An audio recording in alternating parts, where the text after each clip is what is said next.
IDF's major breakthrough in Rafah. Hamas suffers a major blow in airstrikes. Another commander bites the dust.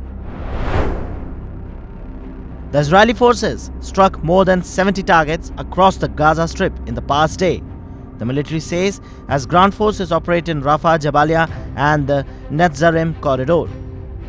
However, according to the IDF, the target also included weapon depots, infrastructure and buildings belonging to the terror group as well as the operatives. And so, in one of the airstrike in Rafah, it hit a senior Palestinian Islamic Jihad operative, who the IDF says was the head of the logistics for the terror group in the city of southern Gaza.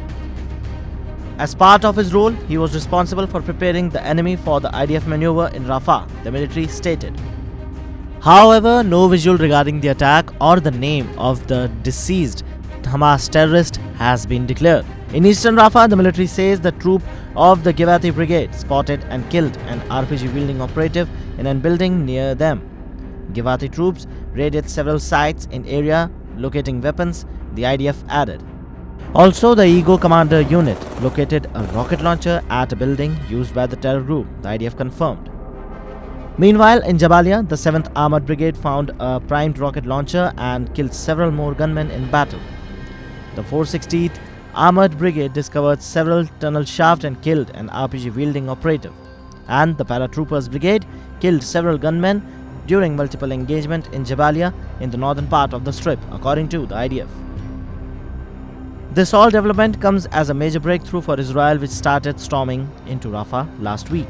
Israeli military stated that it had urged the residents of Rafah to evacuate immediately in time for limited scope operation. However, it gave no specific reason, nor did it say if offensive action might follow. However, later on, tanks were reported to be inside deep into the Rafah Strip, destroying the operatives. As per Israel, victory is impossible without taking Rafah. For almost months, Israel has been pitching that it wants to invade Rafah, and it will. However, the pressure from allies, including the United States, had made it hard for Israel to consider any sort of action. But now, Israel entered Rafah, and apparently the warnings of the Biden administration also failed.